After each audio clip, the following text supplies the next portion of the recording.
Welcome back. If you just joined us, this is Breakfast Daily, the Friday edition, and you're very welcome. Now it's time to get very interactive with you.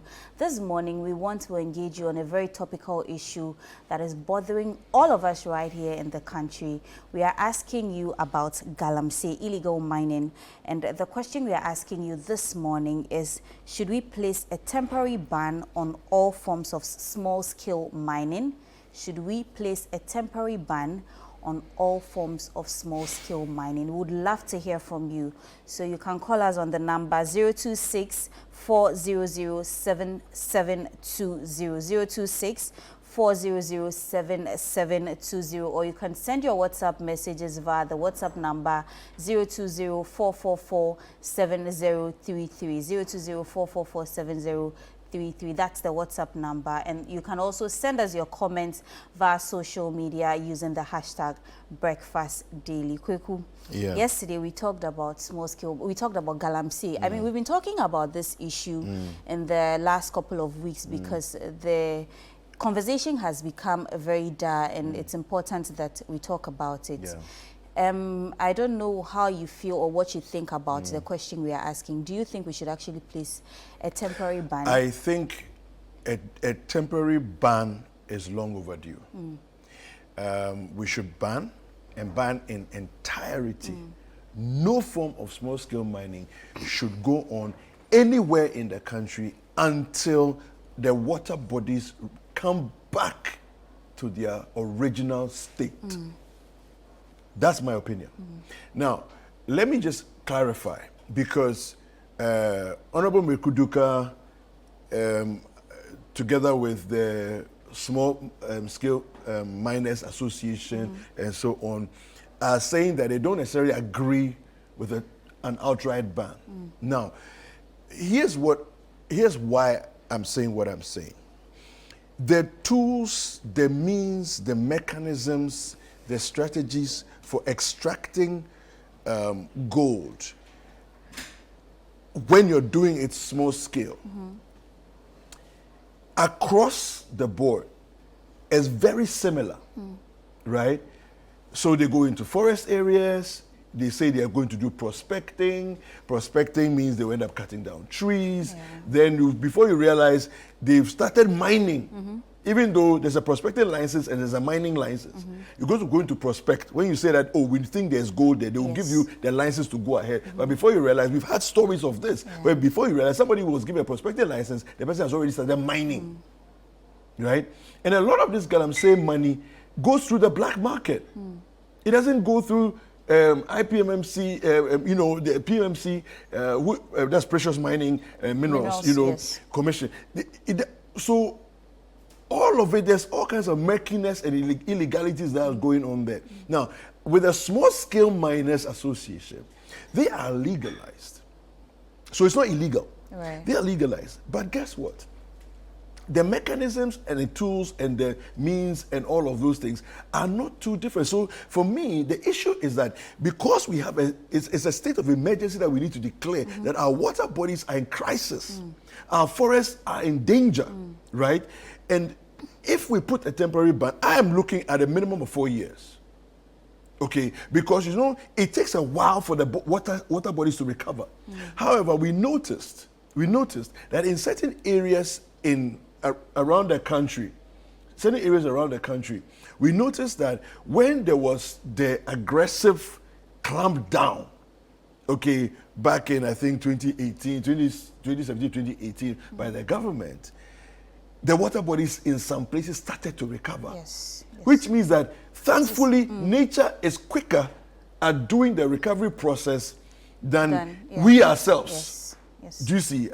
So give us 4 years. Let's see the state of the waters.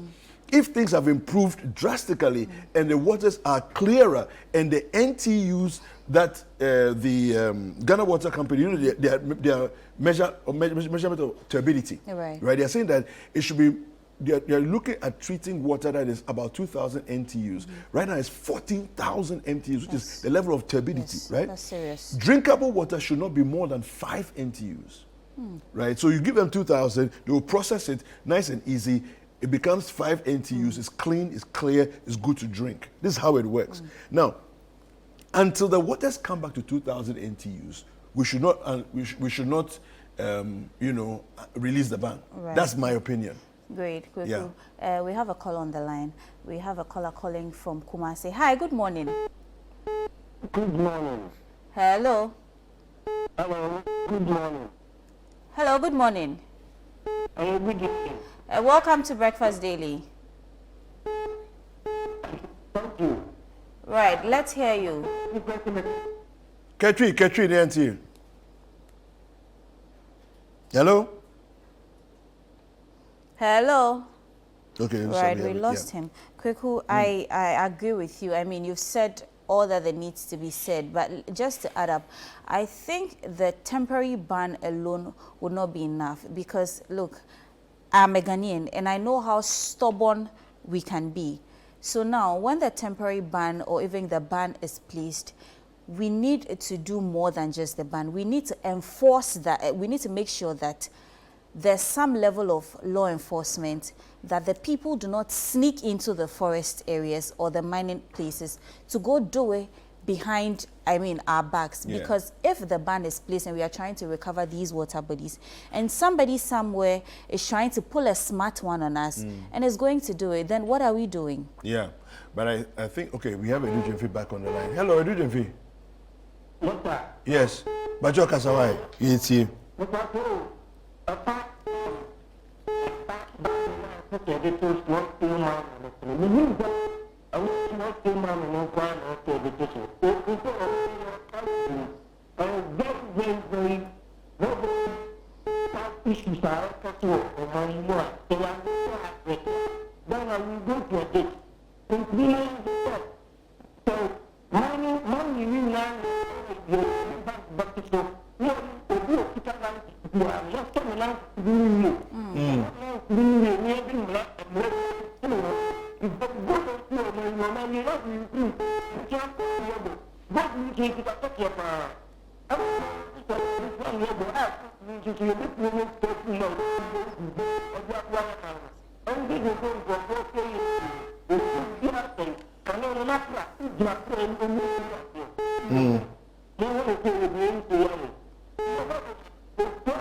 All right, thank you, Edu Jemfi. So basically what Edu Jemfi was saying in a nutshell is that he thinks that we should go way beyond just the ban on yes. small-scale mining. Yes.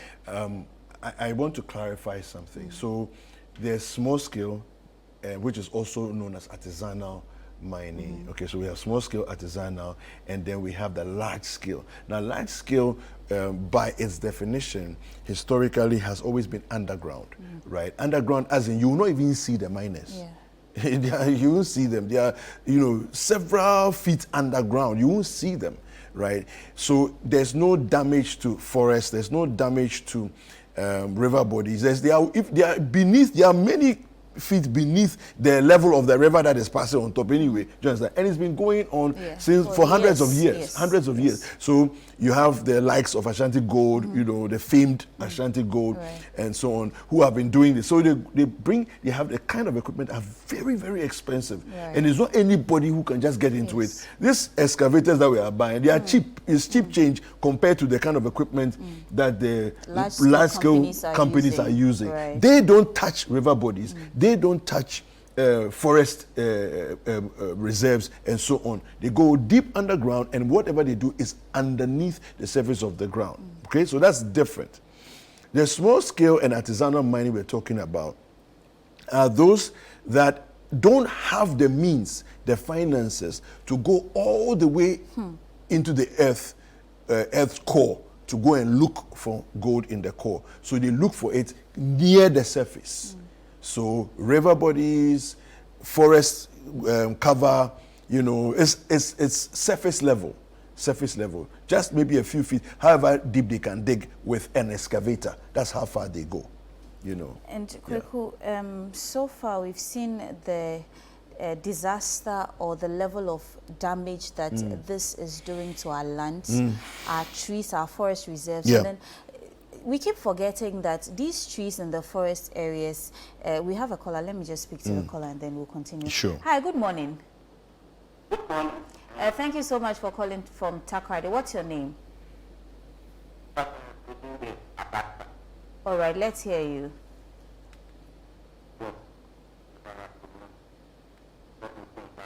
Hello? Could you kindly speak up? We could barely hear. Yeah.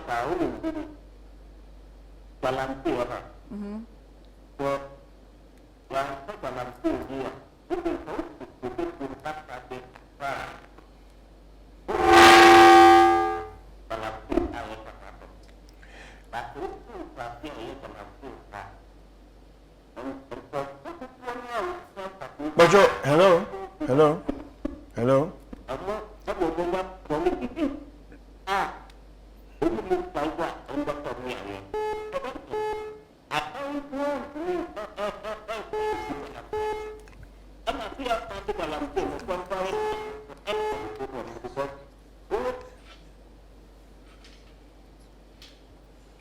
We lost the caller right there.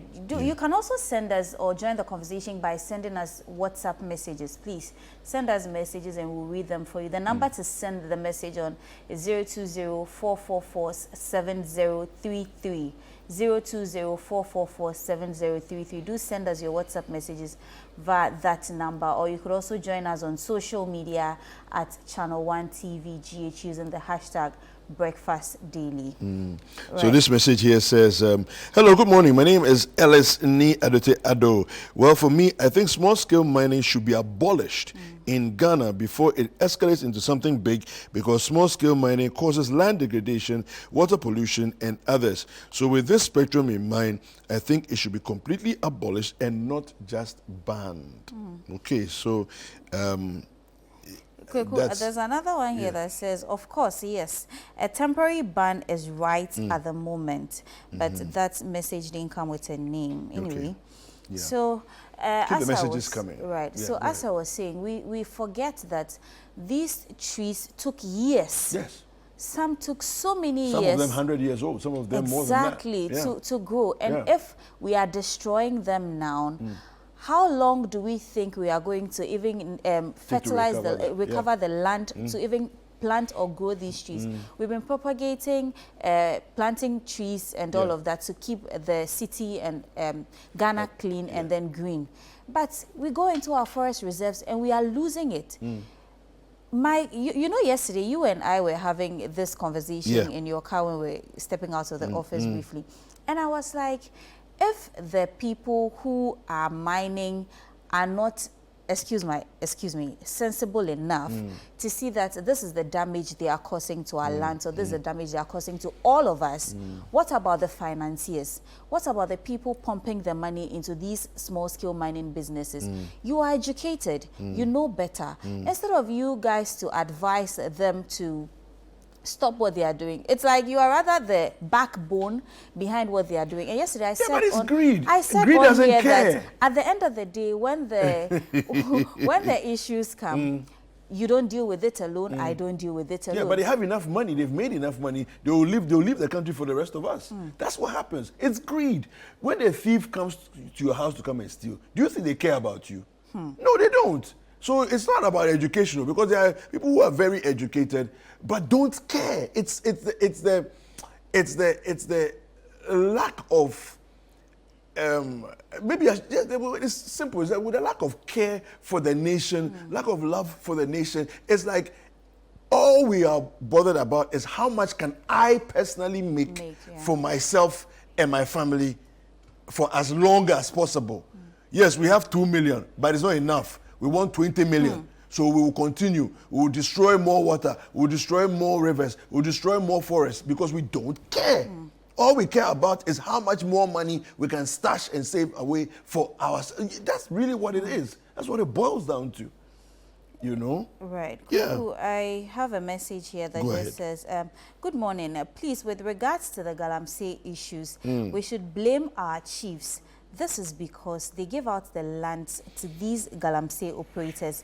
It will be difficult for the president alone to fight it without our chiefs. They should all come together and ban it. And this coming from Samuel Mante from Western North Region. Okay. All right. Good point is raised. Well, interesting point. Yes. What it is I'm not so sure if every land that is being decimated is under a chief. Right. Do you see? But all lands are vested, including stool lands, are vested in the president of the country. That's the way we've done our constitution. All lands in Ghana and everything in it, in the land. So whether it's a mineral, it's whatever it is that is in the land is vested in the seat of the president. You know, so really that's the extent of power and authority that rests in that office. Do you see? So yes, chiefs should help. And don't get me wrong, I'm not saying that it's only the president. Chiefs should help.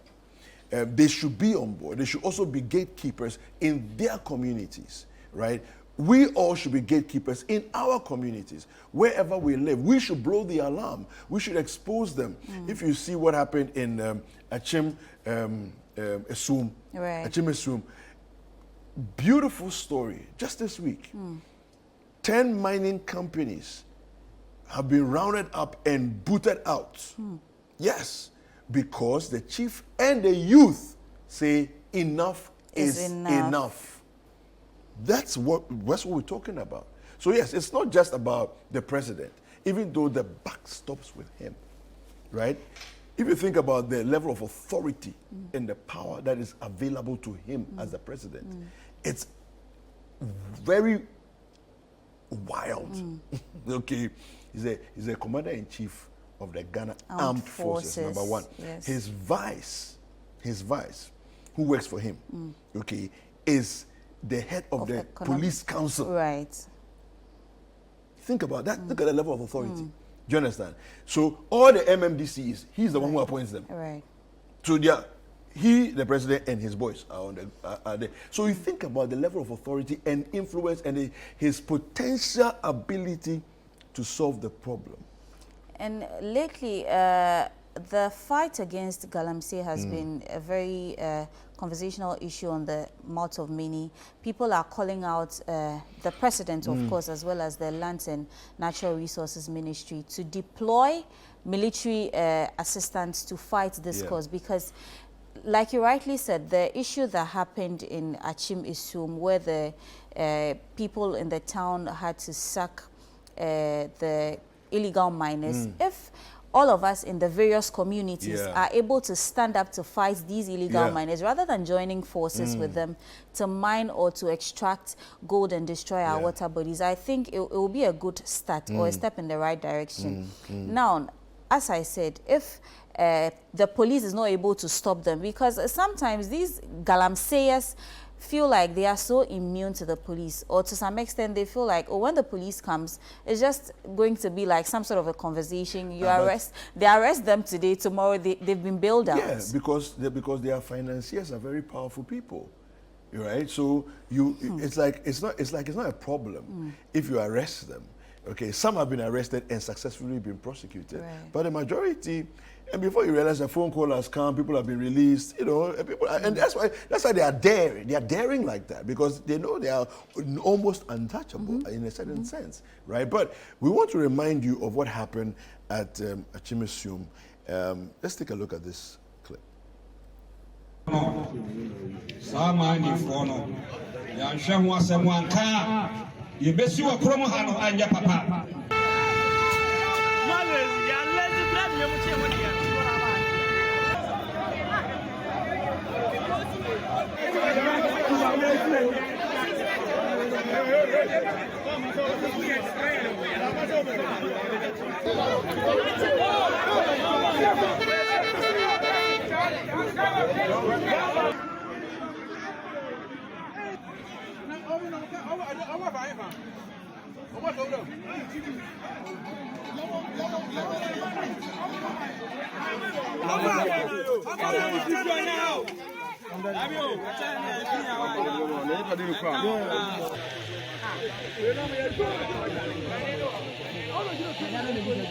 On that friend.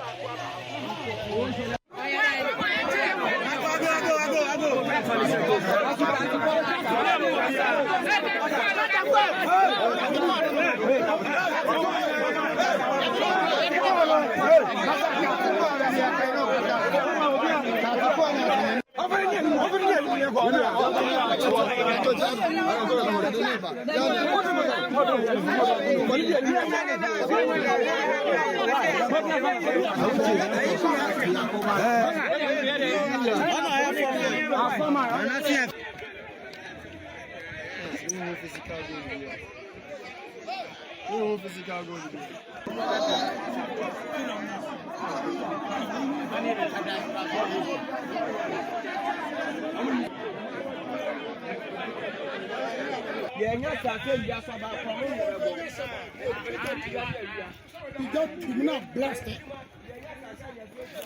But before you do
All right, so you saw that video there, and to give you some context to the video, that we have a story here on ChannelOneNews.com. Let me just read it for you. The chief youth of Isium chased out Galamsey's halt operations of 10 illegal mining companies. All right. So the story here says the chief of Isium, along with the community's youth, took a bold stand against illegal mining activities in the area, successfully chasing out about 10 illegal miners operating in the region. Now, this significant action comes as part of the community's growing frustration with the environmental destruction caused by illegal mining, commonly known as Galamsey. Now, the Kontihini of the area, Nana Bwedi Ampomenim Abodade III, said as the leader of the community, they have written to several security agencies. Take note of that. They've written to several security agencies and the Minerals Commission, yet there has been no response. This development, I quote, "If I'm not careful, I will make a very long statement talking about it, but in summary, we have written several petitions to the Regional Police Command. Okay, we have requested that they come and help us deal with these Galamseyers from this town. We have also written to the Eastern Regional Inspectorate of the Minerals Commission to assist us to get them out of our town. We went as far as petitioning the Ghana Armed Forces. There was no response from any of the petitions we wrote. So, you see the extent of the challenge that we have on our hands. Yeah. This is the Kontihini of the town saying that they've actually written to these critical bodies that could do something About the issue. but they did not even like they responded to them and said, oh, we are unable or we are preparing or give us a few weeks or give us a few. No, nothing. There wasn't even a response for them. They had to take matters into their So own they, hands. so they took matters into their own hands. And kudos to all of them. Kudos to the chiefs. Yeah. Kudos to the youth of the communities. Because you know what? At the end of the day, Ghana belongs to Ghanaians. Ghana doesn't belong to a select group of leaders who we appoint, we vote for. Ghana doesn't belong to just them. It belongs to all of us. So we are all custodians of this land. Right. Kweku, I Yes. have a few messages here. Let's do This that. one says, hello, good morning. I think to tackle any substantial issues, we need to first look at the root of this issue. Yeah. Galamsey and its implications started when small-scale mining was politicized. I think the politics around this national disaster must be first addressed when we look at how to ban and restore our water bodies. Okay. So from Ohene in Tiamwa, he says, can't the government take these mining sites and employ people to do proper small-scale mining?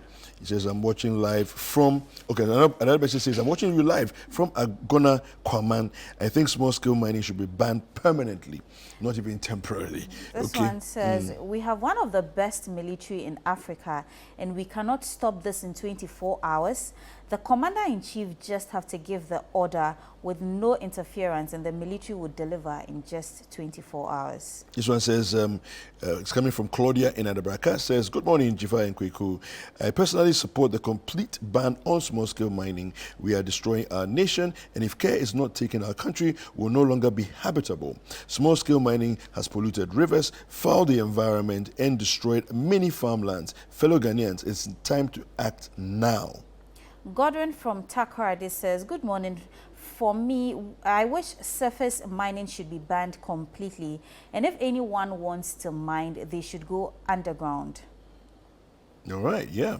This one says, good morning. Illegal mining should be stopped immediately, whether with force or not, because we will not import water, because we will soon import water from other countries, and that will be a disgrace to the country and the president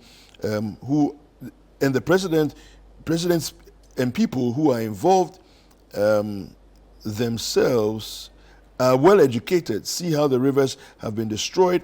If this was to be, anyway, your message is not very clear, but this comes from Sylvester in the Volta region, making the point. This one from Cape Coast, the general sent this one. He said, good morning, madam. Please, after bannings, what will be the next alternative for them as a nation? Because the leaders are looting the country without thinking about them. Anyway. So those are your voices and opinions being made there. We're going to take a quick break from this segment, and we'll be right back with more. There's interviews, fantastic interviews, exciting conversations coming up shortly.